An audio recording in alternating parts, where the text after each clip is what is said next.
Okay, so I think it'd be cool if when you're on an activity form, you can also add a shoe. So for example, I'm logged in here with a user that doesn't have any shoes. So imagine if I had filled everything out here and then I'm like, oh yeah, I should go pick my shoe. I realize I don't have it. I would have to leave this form, add my shoe, come back, and I would have lost everything. So I think what I'm going to do is add a modal, and then within that modal will be a form to add the shoe. And then I'm hoping I can do this all asynchronously, so that way I don't have to leave this page. So to do that, like I said, I'm going to do a modal. So I'm just going to steal some stuff from Bootstrap here. So we'll go into the activities form right here. And let's find the area for shoe. Let's see, so we get this. I'm just trying to think of the best way to do this. Maybe underneath that. So we'll say add shoe. Button, I might do button link. And let's go over to this part, the actual modal, and we'll have that be outside of the form. And yeah, we'll just leave it like that. I'm gonna change probably every instance of example modal to shoe form modal, just to keep things a little more expressive. So let's see, where did I add that button? So to make sure.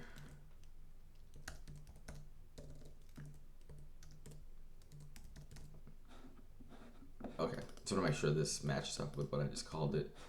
So if you go over to this page, let's just see if this works. So if I click add a shoe, we get that. So that's good. Let's go over and actually let's copy what we have for the shoe form. But there's a few things I want to change. I'm just going to straight up copy this, and then in here, in the modal body, drop this in here. But there's a few things I want to change, and we don't need any of these classes. For local true, we actually want to remove this because this will prevent us from doing anything asynchronous. So we want to do remote true, and we'll probably leave everything else in here. We don't need this delete button in there, and we don't need this back button. So we'll keep that. Let's just see what this even looks like. Oh, and actually, you know what? So shoe, right? We have this shoe instance variable. Well, I'll just show you, but this page is going to break because we don't actually have this in our activities controller. Because right now we're on an activities page, not a shoe page. So yeah, right here it's actually breaking because the object refers to what we're passing into the form, which is shoe, which doesn't exist. But that's easy enough to do. So I'm just going to take it from shoes controller just to be consistent. So let's see here. We want shoe current users.build. And also I should point out, you want to remove authorized shoe from here. You can't, so we don't actually have in our shoe policy, we don't have a new action that we're authorizing, which is fine because we don't need to do that because it's getting built off the current user, but wanted to point that out right there.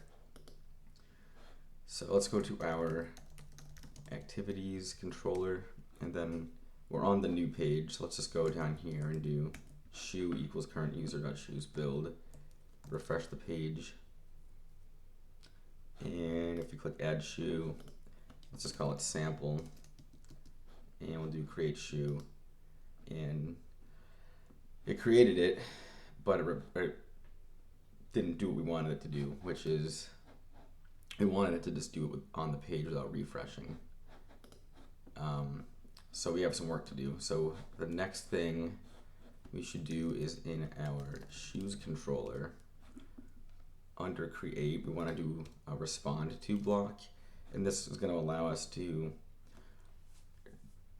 do things asynchronously, or basically we can respond with HTML when we want to, or we can respond with JSON or JavaScript or XML if we want to. In this case, we want to respond with JavaScript.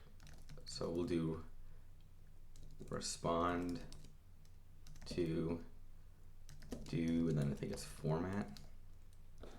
Then we have to close this off. I just want to actually double check here. Yeah, it's respond to, this is all in the docs. So we have format.html, so let's keep that as it is. So when we're working with just a regular form that's doing things synchronously, we're gonna need to be explicit and say like, do this. So this is what we're currently doing.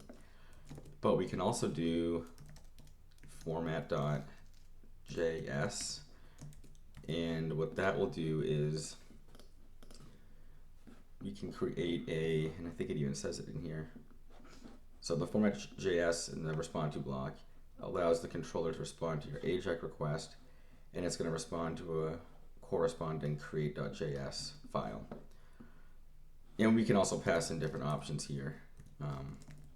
But what I want to do is just do the simplest version first. So let's go into app and then views, and then we want to do shoes. Let's just do new file, we'll do create.js.erb. So what happens here is we can write JavaScript in here. The JavaScript will get, or we can do JavaScript and Ruby. The Ruby will get executed server side, and then it'll leave us with JavaScript that has some dynamic values in there, which we can respond with. So hence this. So I think the first thing I'm just going to do here is maybe just do, maybe do like an alert just to make sure this works. So it works.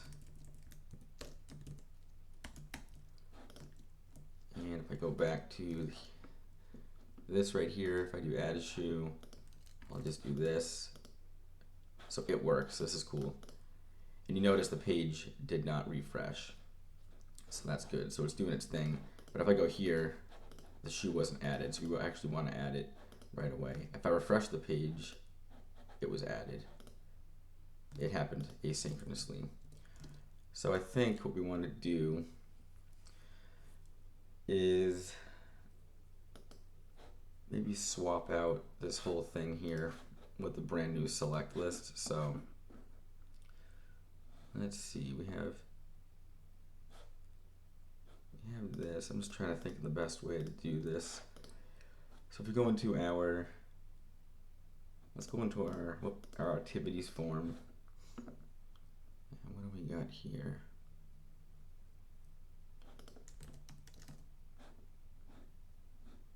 So we have all of this.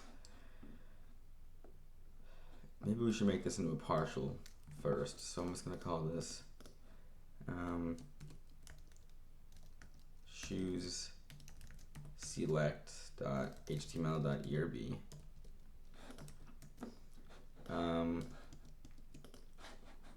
Let's just change this to, actually no, we'll keep everything the way it is. So this is good. And then in the form, let's get rid, you know what, maybe we should put this in here too.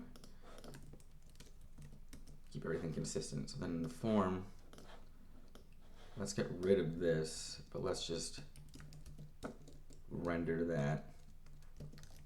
So render, it was called, and I'll just be explicit here, I'll do partial. And we'll do shoes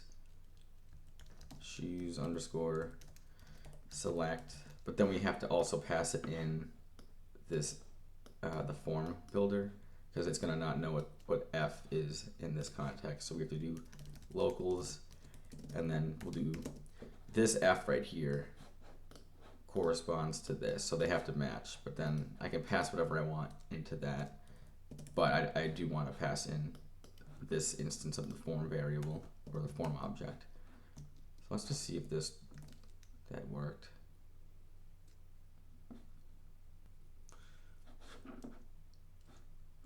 Oh, and it's because we need to be in activities. Let's give that another refresh. So this is good, so that's loading. The other thing I want to do is probably want to wrap this in a div, just so we can target this area. So let's do maybe ID equals, let's just call it like shoes select wrapper.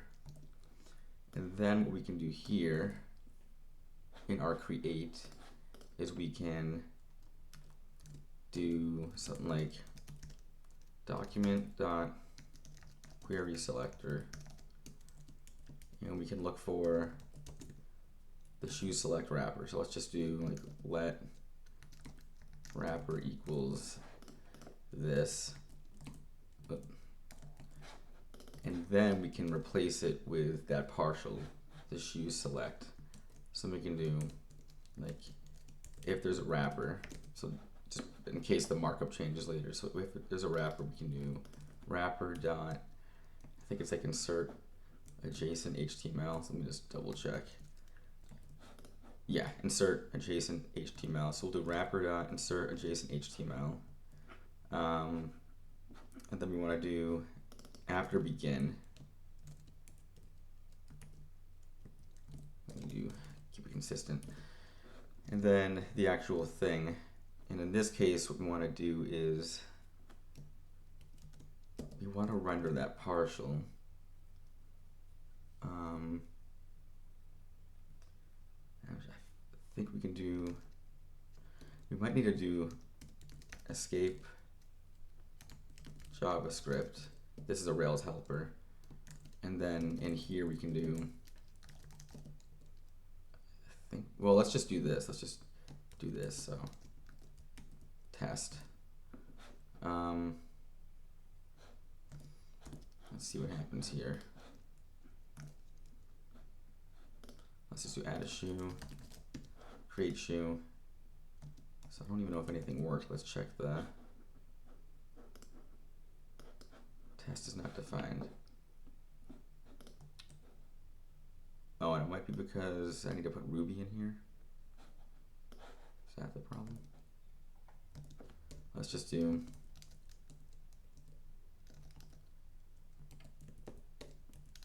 test.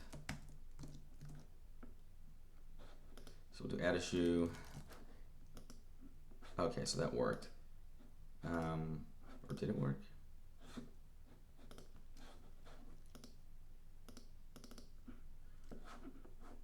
Okay, so one thing I need to do is not make it let. I think I can make it a var. Wrapper dot insert adjacent HTML. I feel like, oh, it added test right there. I just didn't see it. Okay. So actually what I think we want to do is clear this out first of all. So maybe wrapper dot, is it inner HTML? Oh yeah, inner HTML equals maybe just null. Can I do that? Let's see here. So add a shoe. Okay, that's good because we want to actually clear the whole thing out. So then I think what we can do is we can do escape JavaScript. And then I forget if we can pass a render block in here. I guess let's give it a shot. So render, and then the partial. For that we want to do activities, and then shoes. Is it shoes select? Yeah, shoes select. Oh, but the problem is we can't pass in this form object. We can only pass in the shoe, I think. So that could be kind of tricky. Let's just see if this I'll just do locals. This probably won't work, but I need to pass in at least an F, and I'm going to do shoe, because we have access to the shoe because of the controller, the activities controller now. I just want to see if this escape JavaScript is even working, but it'll probably throw an error because this, I can already tell, won't work. We'll even keep the console open. So we have this, create shoe. Yeah, so we have a problem here, and I think if I go to the network, make that a little bigger. Undefined. Let's see here. Yeah, I think it's because of the form builder.